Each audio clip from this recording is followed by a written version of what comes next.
Bonjour tout le monde, c'est Thierry, je vous retrouve pour une petite analyse de l'or métal en dollars et également en euros à la fin de la vidéo. Donc, nous sommes le week-end du 16 mai 2020 et je vous rappelle qu'il ne s'agit bien entendu que d'une analyse et pas du tout d'une recommandation ni d'achat ou de vente. Je ne me borne qu'à vous montrer les niveaux de support, de résistance sur les différentes unités de temps et vous restez entièrement responsable bien entendu de vos décisions d'entrée et de sortie. Alors, on va aller regarder l'or et on va faire un petit tour sur les unités les plus longues. Donc l'or, bien entendu, comme vous l'avez remarqué, est en tendance haussière depuis plusieurs semaines, plusieurs mois. Ceci dit, je suis toujours inquiet quant à une surchauffe de la hausse. Alors regardez d'abord en dollars, nous sommes sur l'unité trimestrielle. Le trimestre est en cours, le trimestre n'est pas terminé. Nous avons déjà en horizontal ici une résistance violette qui est le report de ce range-ci. Vous voyez qu'on avait des résistances, là un support, je fais un report, on se retrouve dans la zone des 1700 et des poussières, qui correspond également à une Mogalef et qui a correspondu donc à la flèche haute de cette bougie trimestrielle. Vous voyez que même au plus fort de la hausse en 2010-2011, la zone des 1800 a été atteinte par plusieurs flèches hautes, mais que nous n'avons atteint qu'une seule fois en clôture trimestrielle la zone qui se trouve juste au-dessus des cours désormais, qui se trouve dans la zone des 1770 $. Donc on est vraiment à un cheveu de cette zone-là. Donc pour moi, on a également une zone de forte turbulence, bien évidemment, juste au-dessus de nos têtes, renforcée par la Bollinger sans période ici, que vous voyez en gris. Alors, nous avons également un cycle court de la puissance cycle qui passe maintenant depuis de nombreuses bougies qui passent en zone de surachat. Donc, en général, on finit toujours par redescendre et ça fait longtemps qu'on s'y trouve, donc signal d'alarme supplémentaire. Et en regardant dans les unités inférieures de temps, vous voyez en violet ici qu'au plus fort de la hausse sur l'or en 2010, nous étions dans un canal violet de ces fortes pentes que j'ai tracées ici. Et moi j'ai marqué que sur les unités assez longues et sur les indices majeurs, également sur le forex, également sur les métaux, etc., eh bien, le marché a parfois de la mémoire au niveau des pentes, au niveau de l'inclinaison. Donc j'ai reporté ce couloir haussier ici et vous voyez que nous avons la même pente que nous touchons maintenant depuis plusieurs mois. Le haut de ce couloir haussier sans parvenir vraiment à le dépasser. Nous y sommes à nouveau en contact avec ce haut de couloir haussier. Vous voyez que la seule fois qu'on l'a dépassé, il y a vraiment eu une flèche, un surachat qui a conduit à des plus hauts historiques sur l'or et qu'ensuite on a fait un plateau et qu'on est redescendu. Donc je suis circonspect à ces niveaux-là, autour des 1750.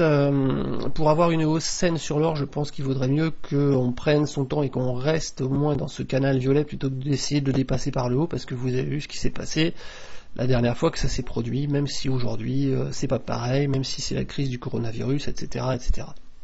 Nous avons si jamais nous corrigeons un petit peu la baisse et que la MACD se retourne, une divergence baissière potentielle à surveiller également là-dessus. Pour l'instant, je dis bien à surveiller et pas du tout à anticiper. Nous n'avons pas de retournement, donc on n'a pas de divergence, mais jetez quand même un œil sur la MACD ici. Voilà pour le mensuel qui confirme un petit peu que au-dessus des 1750, on serait quand même un petit peu en zone de surchauffe. Et vous voyez également en zone, en unité de temps hebdomadaire, on a cette résistance en rouge également qui relie les sommets du début là. Et vous voyez qu'on n'est pas très loin non plus. On retrouve à nouveau la zone des 1780-1790 ici qui se trouve juste au-dessus des cours actuellement. Et en plus de ça, nous avons ici un axe de propagation sur la MACD.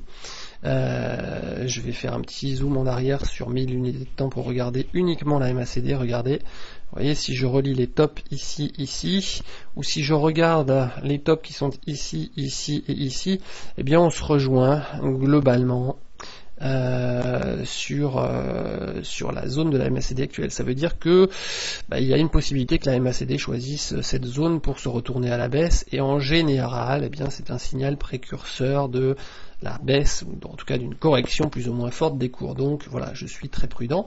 Pour finir, je vais quand même jeter un œil à l'once d'or en euros. Vous allez voir que c'est un petit peu le même son de cloche. Je vais partir du trimestriel. En trimestriel, vous avez des reports d'amplitude ici. Vous voyez, chacun correspond en fait à des séries de plus haut ou de plus bas, et quand on fait des reports avec des parallèles, eh bien on retrouve des nouveaux plus haut ou plus bas. Voilà, vous voyez, c'est assez impressionnant. Et donc le prochain report en euros, il est aussi pas très loin, hein. Il est autour de la zone des 1650, on est à 1630, donc on est entre 1 et 2% en dessous de ce report. Et puis vous voyez qu'en 2010, on était dans ce canal haussier vert également, et que la sortie haussière trop marquée de ce canal haussier vert de forte pente, eh bien, a marqué le plus haut historique des cours pendant plusieurs années. On n'a pas réussi à les dépasser. Donc là, pareil, risque de surchauffe. Bien entendu, au niveau fondamental, il y a toujours des raisons d'expliquer au moment T ce qui se passe, l'euro qui est menacé, le système bancaire européen, le coronavirus, ce qu'on veut. Bon, maintenant, voilà, en regardant par rapport à la hausse de 2010-2011, je ne peux qu'être prudent et très circonspect pour l'instant par rapport à la rapidité à laquelle l'or monte depuis plusieurs mois. Nous sommes également en surachat, vous voyez, sur la puissance cycle au niveau des cycles courts ici. Nous sommes vraiment sortis de la Bollinger supérieure. Vous voyez qu'on va peut-être, si on reste à ces niveaux-là, on risque de finir le mois bien au-dessus de la Bollinger supérieure mensuelle, ce qui est quand même pas, pardon, trimestriel, on est en trimestriel, ce qui est quand même pas courant. Et quand on va regarder les unités inférieures, on voit comme sur le dollar que la MACD arrive sur un axe, vous voyez ici, qui a déjà donné lieu au retournement de la MACD, et pas loin après des prix. Vous voyez, donc on arrive sur cette même zone, hein, malgré bien entendu le caractère haussier du mouvement qui est en cours. Quand je regarde l'unité hebdomadaire, ça s'emballe aussi, étant donné que nous avons eu 3 hausses sur l'euro, chaque fois de plus en plus rapide et d'amplitude de plus en plus forte. Je les ai symbolisées par les 3 flèches que vous voyez.